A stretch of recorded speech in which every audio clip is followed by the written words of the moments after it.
Gracias por acompañarnos una vez más en esta serie de webinars donde la institución quiere compartir diferentes informaciones importantes para todos ustedes.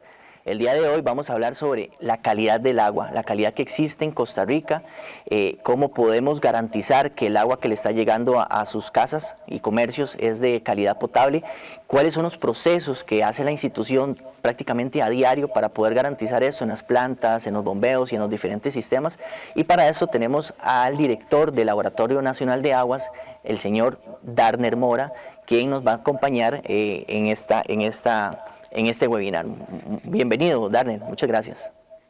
Buenos días a todos y gracias por la oportunidad de explicarle a la población qué es lo que hace el Laboratorio Nacional de Aguas y estamos para servirle.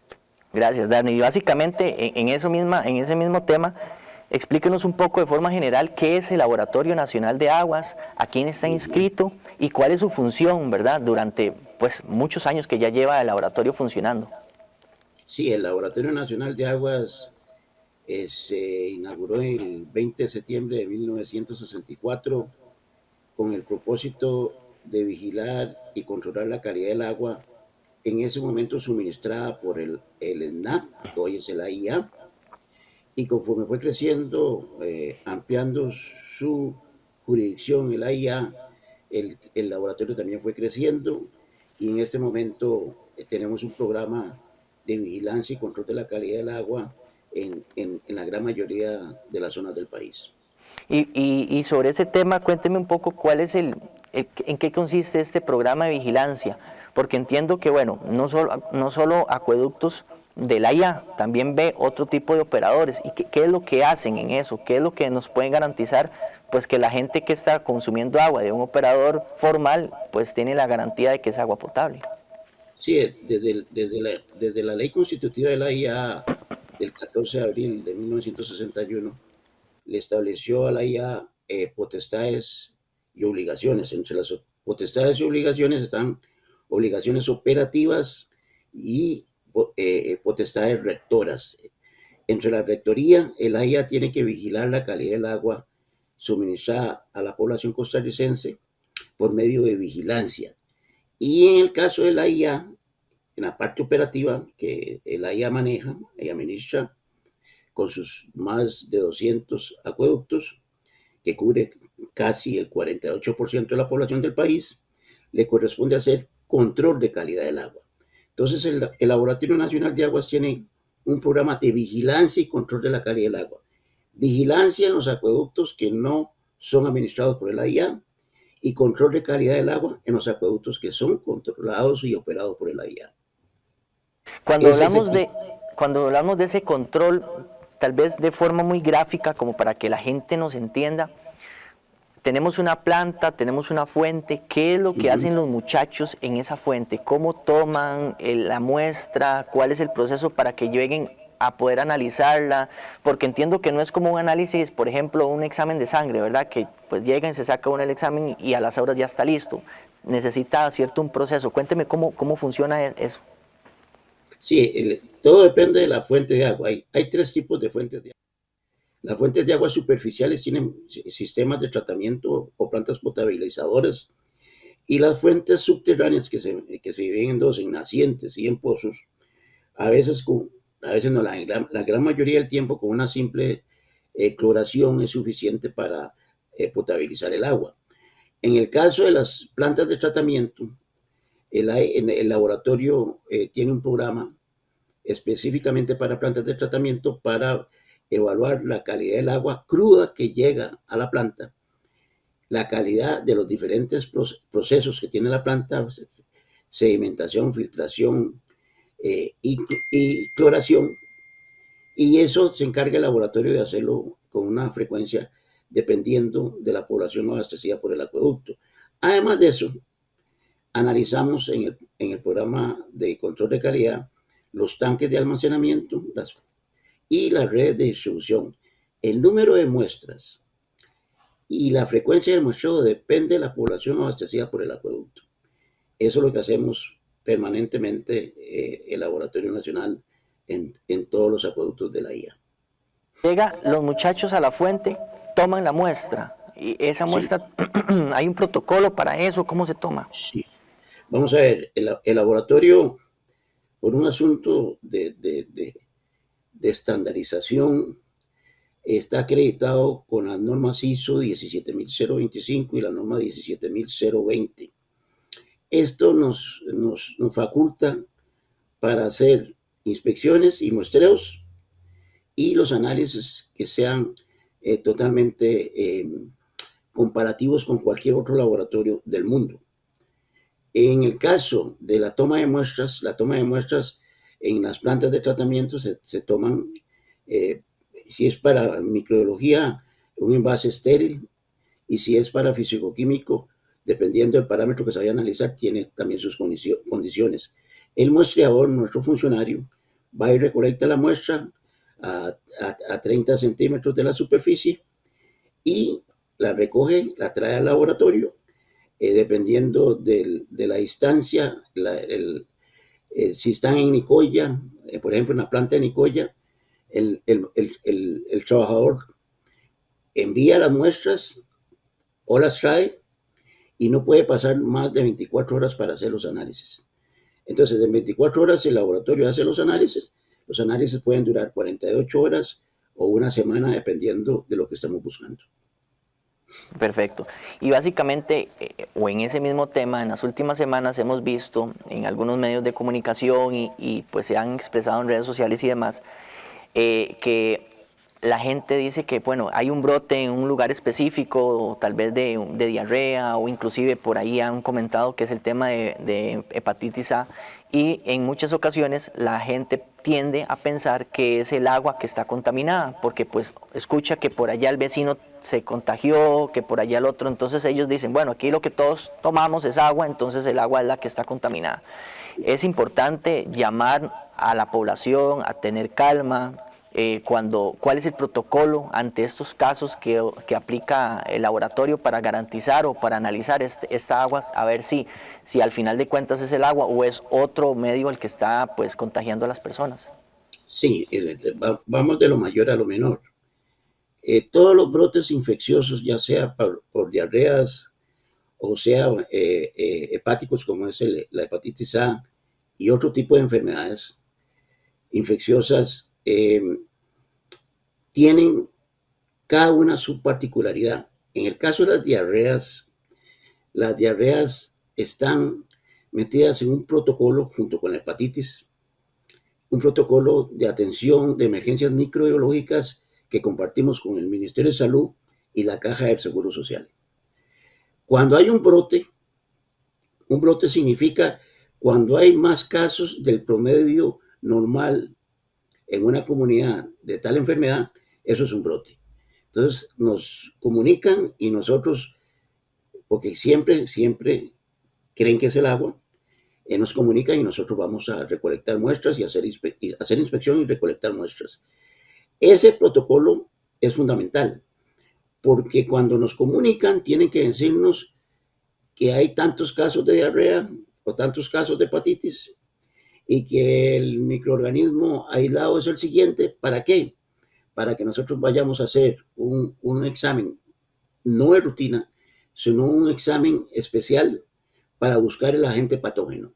Desde el punto de vista microbiológico y por medio del método científico, si alguien quiere decir que tal enfermedad es causada o transmitida por el agua, primero hay que aislar el patógeno en las heces de las personas y ese patógeno buscarlo en el agua. Si no se encuentra en el agua, empezamos con dudas, porque eso no quiere decir necesariamente que sea el agua el que transmite la enfermedad. Voy a dar un buen ejemplo. Las diarreas, que son muy frecuentes, se presentan principalmente en épocas como esta que estamos viviendo, épocas de calor y con lluvias intensas. Esa época de calor hace que las diarreas empiecen a porular, pero no necesariamente todo es el agua. La gran mayoría de las diarreas se transmite por el ciclo ano-mano-boca, que significa que usted va al baño, no se lava las manos con agua potable y jabón, y entonces transmite los microbios por medio de las manos y el contacto con otras personas. Puede ser por alimentos contaminados, frutas, refrescos, arroz con pollo, lo que ustedes quieran, contaminado con materia fecal que transmite el microbio que causa la enfermedad. O puede ser por agua contaminada. Si es por agua contaminada, un brote deja de ser brote porque una característica muy importante cuando el agua transmite microbios patógenos y causa enfermedad es que el brote es masivo. Es decir, ya el brote no es un brote, sino una epidemia. De cuando el agua transmite un microbio a una comunidad, la comunidad en total empieza a padecer, en total no, la mayoría, empieza a padecer la enfermedad. Aquí hay un punto muy importante que se convierte en un círculo vicioso. Generalmente, como las autoridades de salud creen que es el agua, hacen directrices, plantean directrices como desconectar el acueducto, decir que el agua hay que hervirla y con eso inhiben un paso fundamental, que es el cómo evitar el ciclo ano-mano-boca. Para evitar el ciclo ano-mano-boca, la población debe tener agua en el servicio sanitario, debe tener agua en el lavatorio y debe tener la oportunidad de lavarse con agua potable, potable y jabón y así evitar la propagación de la enfermedad. En concreto, nosotros como Laboratorio Nacional de Aguas, aparte del programa de control de calidad, tenemos un programa de atención de emergencias microbiológicas, otro de atención de emergencias químicas y actuamos inmediatamente. Nosotros somos muy eficientes en eso porque estamos preparados desde hace varios años para atender ese tipo de circunstancias. Y otro punto muy importante, Jainer, que me permite aclararlo, es que el único país que tiene un laboratorio nacional que cubre todo el país es Costa Rica. Y lo digo con satisfacción, eso no lo favorece que es un país pequeño y que el laboratorio central de la IA, que éramos nosotros, fue designado como Laboratorio Nacional de Aguas en 1997 mediante el decreto ejecutivo 26066-S. Entonces nosotros estamos facultados y obligados a hacer eso. Entonces, recapitulando un poco en este tipo de alertas, ¿verdad? Cuando la población dice, mira, es que el vecino está enfermo y la otra persona de la escuela está enferma, entonces la gente empieza como a tener como ese pánico, ¿verdad? De que es algo. Lo más importante es tener calma y llamar o ir a atenderse a un centro de salud para que ellos identifiquen el problema e incluso los mismos centros de salud hacen la alerta para que nosotros vayamos pues hacer los análisis si fuera el caso y otros, cómo funciona esa parte como para que la gente entienda cuál es el protocolo, pero lo más que todo es que la gente tiene que tener calma y estar informado de las entidades pues gubernamentales, las que son oficiales, ¿verdad? Ok, muy buena la observación y la pregunta. En salud pública hay dos tipos de salud. Tenemos la salud física y la salud mental. Las dos están interrelacionadas. La salud es el bienestar físico y mental de la población. Y además de físico y mental, la parte social y económica. En el caso de las diarreas, cuando se da en una comunidad, la gente lo primero que hace es aparte de afectarse la salud física, los que están alrededor de las personas que están enfermas empiezan a afectarse mentalmente. ¿Por qué mentalmente? Porque empieza a pensar que ya pronto se va a contagiar y que empieza a hacer una psicosis de que todo lo que parece es causado por el agua. Entonces, ante esas circunstancias, la gente se hace un círculo. Gente que no estaba enferma físicamente se empieza a sentir enferma mentalmente. Y al sentirse enferma mentalmente, empieza a sentirse enferma físicamente. Le voy a dar un ejemplo importante para toda la población. El ejemplo es el siguiente.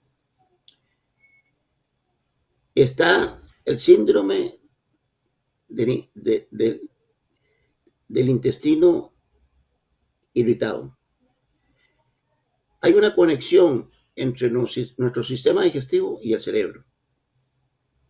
Les voy a dar también otro ejemplo. Cuando usted tiene una preocupación, generalmente la siente en el estómago y eso se transmite al cerebro. En el caso de los brotes, la gente empieza a sentir cosas en el cerebro que las siente en el estómago. Entonces se hace un círculo vicioso. Y ese cuidado hay que tenerlo. Hay que tener la calma suficiente para, primero, verificar que el brote es brote. Es decir, verificar que en las heces de los pacientes, en el caso de una diarrea, se aisló el microorganismo causante, el patógeno causante de la enfermedad. Y si se aisló el patógeno, ya sea una shigella, ya sea una salmonela o sea un virus, hay que irlo a buscar al agua. Y si el agua tiene cloro residual suficiente y no tiene contaminación fecal, y no tiene el patógeno, no es el agua. Eso es lo que nosotros tratamos de buscar siempre. Eso no quiere decir que el agua no pueda ser causante de diarreas, claro que sí puede serlo. Por eso es que el agua debe ser clorada lo suficiente para que no cause enfermedad. Y que entra el programa de vigilancia que hablamos al principio, donde Correcto, pues garantizamos claro. este tipo de calidad de agua. Pues, incluso en las plantas potabilizadoras, ¿verdad? Se hacen análisis prácticamente cada hora, cada 2 horas durante todo el día para garantizar ese Sí, tipo de correcto, agua que esté saliendo potable. Y, correcto. don, Perdón, y para aprovechar eso que estás diciendo, eso lo hace la planta potabilizadora, pero el Laboratorio Nacional de Aguas está a la expectativa, haciendo el control de calidad en los tanques y en la red de distribución, a la salida de la planta, en los tanques y en la red de distribución, para ver si que lo que está haciendo la planta es lo correcto o no. al final de cuentas es un doble proceso, ¿verdad? Claro, Que garantiza que cuando el agua está llegando, la planta puede hacer el tratamiento que ellos realizan y poder sacar el agua potable y ustedes confirman que lo que está saliendo del agua de la planta pues es realmente potable. Y en algunos, claro, eso lo Darner, hacemos que permanentemente. falta el agua, ¿verdad? Por alguna situación, alguna fuga o algo, la gente tiende a almacenar el agua, Sí, ¿verdad? Y muchas veces almacena agua en recipientes que hasta no son aptos para almacenar o simplemente cómo podemos darle algunos consejos a las personas que en algún momento tengan que hacer reserva o almacenar agua para que esa agua no se contamine y la puedan utilizar para consumo o preparación de alimentos. sí, y sobre todo en tiempos de cambio climático y en tiempos de sequía y en tiempos del fenómeno del niño, donde va a haber escasez de agua, la gente tiende a almacenar agua. Y eso es correcto siempre y cuando lo haga bien. Por ejemplo, si van a almacenar agua, deben hacerlo en un envase de cuello angosto y no una olla o algo que tenga que permita la entrada de microbios. Entre más angosto es el cuello del envase, menos penetración de microbios, por un lado. Segundo, si el envase para almacenar agua debe estar limpio, ojalá lavado adecuadamente con agua caliente, y después de que esté bien lavadito, se utiliza para almacenar agua. El agua preferiblemente es importante que lo almacenen en la oscuridad, o lo almacenen en el refrigerador para que cualquier contaminante se inhiba de crecer rápidamente. Eso por un lado. Segundo, si van a preparar refrescos naturales, el refresco natural debe ser hervido. Si van a hacer fresco de cas, el fresco de cas, el agua con el fresco de cas debe ser hervida. ¿Por qué? O por el fresco de piña, lo que quieran, o el de tamarindo, lo que quieran. Debe ser hervido para evitar la propagación de microbios. Al hervir, eliminar los microbios, la gran mayoría de los microbios. Perdón, cuando usted Entonces, dice hervir, ¿es el fresco ya preparado o el agua, hervir el agua con el que se va a preparar el refresco? no, yo prefiero que se hierva el fresco completo. ¿Por qué? Porque puede hervir el agua, pero la fruta lleva el microbio. Entonces, licuamos el fresco con el agua y lo hervimos, evitamos la contaminación. Ok, perfecto. ¿Y cuánto tiempo puede estar almacenada el agua, verdad, en la refrigeradora?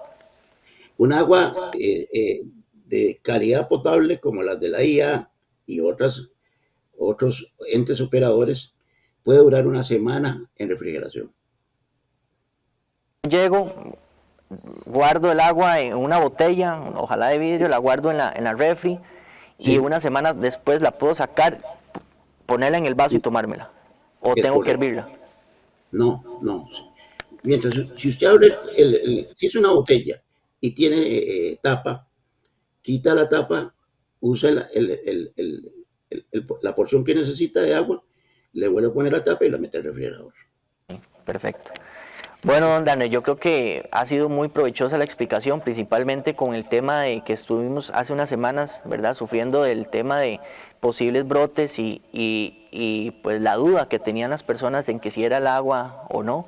Aquí creo que hay dos cosas importantes, es siempre mantener la calma, informarse por los medios de comunicación de las instituciones, ¿verdad? No hacer ese tipo de mensajes virales que andan por redes sociales, porque eso al final es alarmar a la gente y más bien provocan, en algunos casos hemos visto en la parte de operación, provocan problemas porque la gente empieza a almacenar el agua, no la almacena adecuadamente, más bien se contamina e incluso los sistemas pues bajan sus niveles por el tema de que toda la gente está recogiendo el agua.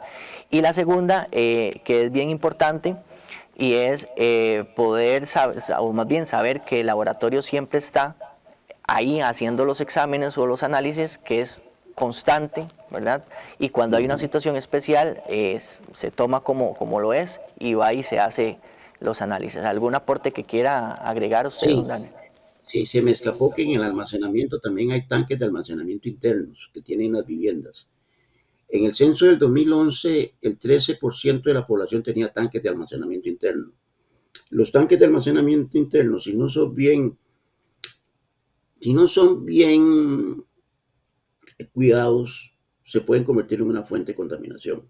Entonces, si alguien tiene un tanque de almacenamiento interno, mínimo debería lavarlo cada 6 meses.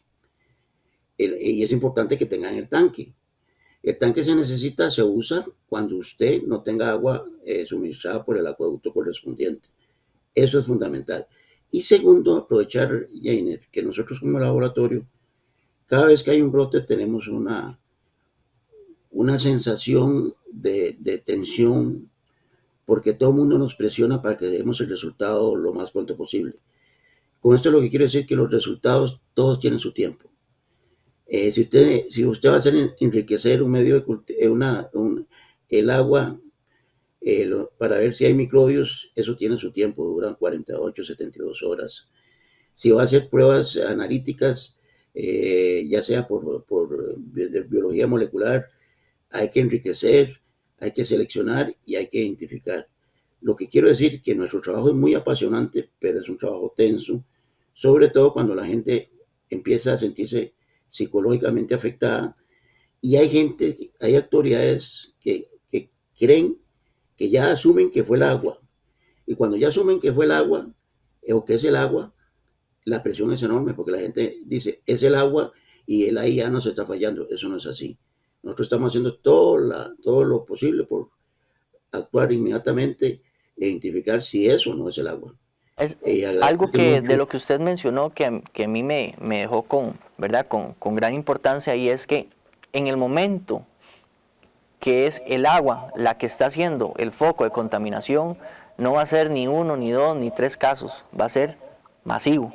Y Es eso, una, pues obviamente, da más evidencia de forma más inmediata de saber si tenemos toda una comunidad que está enferma, está llegando el EVAIS o a la clínica, con la misma situación de diarrea o demás, y son muchas personas, pues ahí podríamos ya empezar a decir, ok, es posible que sea el agua. Pero si tenemos una comunidad que donde llega uno de un lado, otro de otro lado, pues es muy posible que el foco de contaminación sea por otro tipo de lugares, ¿verdad? No sé, reuniones en escuelas, iglesias o demás. qué buena observación. Hay varios tics o volados que uno tiene como trabajador de laboratorio para analizar si la fuente puede ser el agua o no. La primera es que tiene un acueducto X, por ejemplo, el acueducto de Nicoya, que tiene cloro residual normal entre puntos 3 y punto 6 o punto 3 o punto 8 y está en lo normal, difícilmente ese acueducto está transmitiendo el agente patógeno de la diarrea, ya sea virus o bacterias, porque el cloro elimina eso. Entonces, si de la planta de tratamiento sale con uno y 500 metros después, en el punto de muestreo, baja a punto 2, quiere decir que está habiendo una contaminación. Eso es un volado que nosotros pescamos. Ok. Segundo, que es muy importante, es qué nos dice el Ministerio de Salud o la Caja de Seguro Social. ¿Qué patógeno están aislando? Si aíslan el patógeno, si de 100 muestras, 3 tienen shigella y los otros no tienen nada, eso es una circunstancia. Pero de 100 muestras, 50 tienen shigella, es la shigella. Entonces aquí lo buscaron en las frutas o en el agua o en los alimentos contaminados. Y para cerrar, un ejemplo muy importante. En esa misma fecha de que se dio el brote, por ejemplo, de la abuelita, se dio un brote en la Escuela República de Chile. El de la abuelita era de 38 casos los que nos reportaron y en la de Chile fue de 199 casos. Los dos son acueductos separados, es decir, son zonas diferentes. Uno es el acueducto de Puente Mulas y el otro no tenía nada que ver con Puente Mulas. Cuando vamos a analizar las circunstancias de los dos, resulta que en el de República de Chile acaba de pasar el Día del Niño, que era el 9 de septiembre. Hicieron una alimentación, hicieron alimentos, incluso una gelatina, y ahí vino el brote. Ese brote es un brote legítimo de contaminación por alimentos. Entonces, todo ese panorama hay que analizarlo. Vea que era más impactante el de la República de Chile que este que tenía 38. Pero en la psicosis de la gente no eran 38, eran como 1000 y 1000 y 1000, y no era cierto. Por lo menos lo oficial. Entonces, no es fácil, pero es apasionante y seguimos trabajando por la salud de la gente, con mucho gusto. Doctor, agradezco la participación, la explicación que nos da para que la gente pueda entender cuál es el proceso o el trabajo que hace el Laboratorio Nacional de Aguas. Nosotros en Costa Rica, en muchos lados, la mayoría, ¿verdad? Sin pensarlo, llega y abre el tubo, toma agua directamente, porque hemos crecido con eso, ¿verdad? De que el agua es potable y estamos confiados en que es así. Y la institución siempre trabaja para poder garantizar de que eso se mantenga. Y es importante siempre saber cómo es que se hace el análisis o el estudio para que pues, el agua que se está produciendo en las diferentes fuentes sea de calidad potable. Agradezco mucho, doctor, su No, no, participación. Eh, a- Jenner, sí, señor. Jenner, le puedo decir un volado más también para cerrar. Es que el manejo que hace la gente cada vez que se lavan los dientes en el lavatorio que está siempre cerca del servicio sanitario, yo recomiendo siempre cierren, cada vez que van al baño, la gente va a defecar, a lavarse los dientes y lavarse las manos y toda la cosa y bañarse, lo que quieran. Cada vez que jalen la cadena tiene que tener la tapa cerrada, porque si no se hace un spray y ese aerosol contamina el cepillo de dientes. Entonces, por más agua potable que es la institución, si no tenemos esos cuidados, Claro, las mismas personas terminan contaminando el cepillo de dientes y el cepillo de dientes los termina contaminando a ellos. claro que sí. Entonces, que tengan cuidado con eso y son voladitos que hay que pescar y hay que educar a la gente. El AIA es una institución, primero que todo, de salud pública. Si hay una institución de salud pública en este país es el AIA. Sé que hay gente que siempre nos achaca cosas, pero si hay bondades eh, esenciales que aporta el AIA a la salud pública, es el agua de calidad potable, que la tenemos en más del 90% de la población. Muchísimas gracias, doctor, y a ustedes que nos están viendo, gracias por su participación. De igual manera, si tienen algún tema o quieren conocer pues solicitar más información de los temas o las diferentes cosas que nosotros hacemos acá en la institución, puede dejarnos en los comentarios que nosotros los vamos a estar revisando y vamos a estar respondiendo. Muchas gracias.